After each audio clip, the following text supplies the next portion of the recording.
Hello and welcome to my YouTube channel once again. I am Nardev, your English teacher. Dear students, last time मैं आपके साथ लेके आया था कुछ ऐसे वर्ड्स जिनका यदि हम प्लूरल बनाते हैं तो अर्थ बिल्कुल बदल जाता है। ऐसे ही नेक्स्ट सीरीज के साथ मैं आज आपके सामने हाजिर हूं। तो आइए पढ़ते हैं। हमारा फर्स्ट वर्ड है आज का रिटर्न। साथियों, रिटर्न का एज ए वर्ब हम यूज कर सकते हैं लौटना के मीनिंग में, लौटना के अर्थ में। एज ए नाउन भी हम इसका यूज कर सकते हैं, तो इसका मीनिंग निकलेगा वापसी या लाभ। एज एन एडजेक्टिव जब हम इसका यूज करेंगे तो इसका मतलब निकलेगा हैपनिंग और done for the second time. For instance, the return ticket. आप जब रेलवे में कई बार यात्रा करते हैं तो जो वापसी की आपकी टिकट होती है तो वहां पे आप बोलते हैं द रिटर्न टिकट। तो यहाँ पे ticket as a noun use हुआ, तो return as an adjective use हुआ है। इस टिकट को क्वालिफाई कर रहा है, ये इसकी विशेषता बता रहा है। देखिए, जब हम इसका प्लूरल बनाते हैं रिटर्न्स एस लगा करके, तो ये एक नाउन बनता है और इसका मीनिंग निकलता है यील्ड्स, प्रॉफिट्स या रेवेन्यू या इनकम, आय का विवरण जिसे हम बोल सकते हैं। हिंदी में बोले तो प्रतिफल या लाभ। देखिए, कई बार हम जैसे सेंसस जो होती है मतगणना, उसकी एक रिपोर्ट होती है, उसके लिए भी इस वर्ड का यूज किया जाता है सेंसस रिटर्न्स, जो एक प्रकार की रिपोर्ट होती है। तो आप इसमें शायद ये डिफरेंस समझ गए होंगे। अब मैं आपके सामने एक इंटरेस्टिंग एग्जांपल पेश कर रहा हूं जो आप सभी अपनी लाइफ में बोलते हैं जब किसी को विश करते हैं। I wish you many happy returns of the day.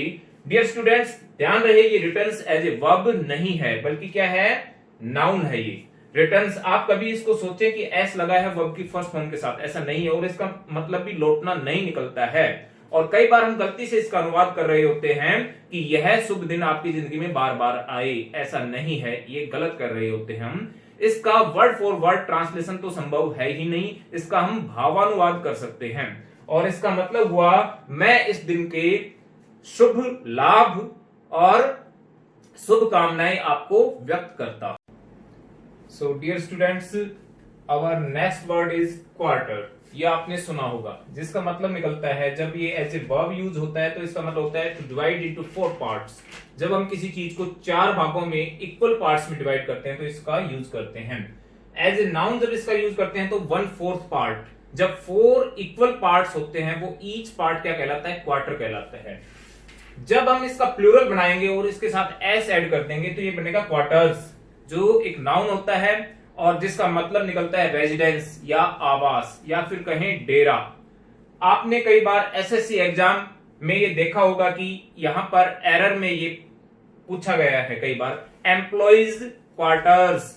यहां पर आप कभी भी ये एस लगाना ना भूलें, यहां पर एस आएगा तभी इसका मतलब रेजिडेंस निकलेगा या मुख्यालय निकलेगा। तो एम्प्लॉइज के जो क्वार्टर होते हैं वहां पर एम्प्लॉइज क्वार्टर्स लिखना जरूरी है। ऐसे ही पुलिस हेड क्वार्टर्स होता है और इसका मतलब निकलता है पुलिस मुख्यालय। अगर आपने गलती से लिख दिया पुलिस हेड क्वार्टर, यानी कि आपने एस नहीं लगाया, तो ये रॉन्ग हो जाएगा, ये सही है। मींस आप यहां पर एस लगाना ना भूलें जब इसका मतलब आवाज निकले तब। Our next word is remain. ये एक वर्ब है जिसका मतलब होता है कंटिन्यू टू एग्जिस्ट, बचा रहना, मतलब एग्जिस्ट करना, रहना, आगे भी बचा रहना। रिमेन्स जब इसका प्लूरल बनाते हैं तो इसका मतलब निकलता है मलबा या अवशेष, लेफ्ट ओवर्स या फिर र्यून्स, या फिर कोई डेड बॉडी होती है उसको भी हम रिमेन्स बोल सकते हैं। बचा हुआ जो अवशेष बच जाता है उसे हम रिमेन्स कह सकते हैं। स्टूडेंट्स, अगला अपना वर्ड है सैंड। ये सभी ने सुना है, जिसका मतलब होता है रेत या बालू। जब हम इसका प्लूरल बनाते हैं तो इसका मतलब सैंड्स, यानी इसका मतलब निकलता है डेजर्ट या रेगिस्तान। बालू की जो टिब्बे होते हैं उन्हें हम सैंड्स कहते हैं, ठीक है ना, रेगिस्तान को। अब देखिए, नेक्स्ट वर्ड है आर्म। सभी जानते हैं जो ह्यूमन बॉडी का अपर लिम्ब जो होता है, आर्म, बाजू, उसे हम आर्म बोलते हैं। जब इसका प्लूरल बनाया जाता है तो मतलब बिल्कुल चेंज हो जाता है, आर्म्स। अब इसका मतलब निकलता है वेपन या हथियार। वेपन्स जो होते हैं उनको हम आर्म्स बोलते हैं। और फ्रेंड्स, ध्यान रहिए, एज एक वर्ब भी है आर्म, जिसका हम सेकंड वर्ब जब बनाते हैं आर्म्ड फोर्सेज, यानी पास्ट पार्टिसिपल जब बनाते हैं आर्म्ड फोर्सेज, आपने ये वर्ड सुना होगा आर्म्ड फोर्सेज, आर्म्ड फोर्सेज। अब इसका मतलब हुआ, फोर्सेस का मतलब होता है बल, सैन्य बल, जो अपनी फोर्सेस होती है ना, बल, सेना। आर्म्ड मतलब हथियार लेस, हथियार लेस। अब देखिए स्टूडेंट्स, ये आप सोच रहे होंगे लेस का मतलब तो होता है के बिना, मगर ये वर्ड इंग्लिश का नहीं है, ये दूसरी भाषा से हिंदी में आया वर्ड है, उर्दू या दूसरी किसी भाषा से। हथियार लेस, हथियार लेस का मतलब हुआ हथियार युक्त। तो आर्म्ड फोर्सेस का मतलब होता है हथियार युक्त या हथियार लेस सेना। तो ये ध्यान रहे कि आर्म एक वर्ब भी है, आर्म्ड जिसका सेकंड वर्ब होता है, थर्ड वर्ब भी आर्म भी होता है। नेक्स्ट अपना वर्ड है आयरन, जिसका मतलब सभी जानते हैं एक मेटल होता है, लोहा। जब इसका प्लूरल बनाया जाता है आयरन्स, तो इसका मतलब निकलता है बेड़ी या हथकड़ी, जो आयरन्स होती हैं, हथकड़ियां जो होती हैं। अपना नेक्स्ट वर्ड है फोर्स, जिसका मतलब होता है बल, ताकत।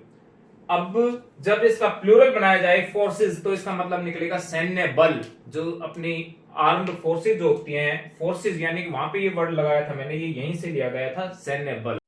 Dear students, our next word is pen.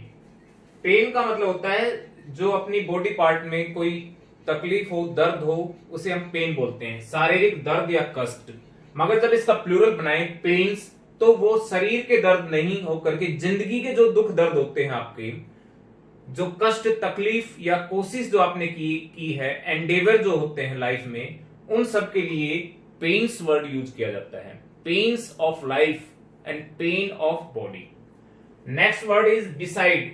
देखो इससे हिंट मिल रहा है, बी प्लस साइड, साइड का मतलब होता है बगल में, तो बिसाइड का मतलब हुआ के बगल में, बाय द साइड। जब हम इसका प्लूरल बनाएंगे, बिसाइड्स मीनिंग बिल्कुल चेंज होता है और इसका मतलब होता है इंस्टीड ऑफ, के अलावा। जैसे मैं बोलूं बिसाइड, बिसाइड्स मी, तो इसका मतलब हुआ मेरे अलावा, और मैं बोलूं बिसाइड मी, उसका मतलब हुआ मेरे बगल में।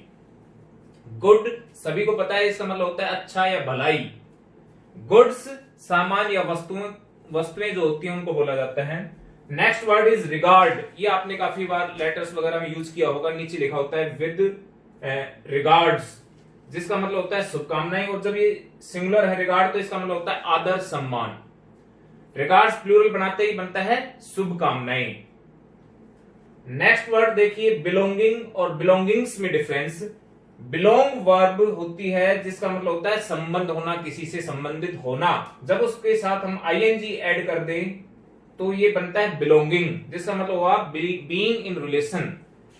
मगर जब इस बिलोंगिंग के आगे हम एस लगा देते हैं तो ये नाउन बनता है जिसका मतलब होता है हमारे व्यक्तिगत सामान, यानी कि पर्सनल आइटम्स और पोजेशंस।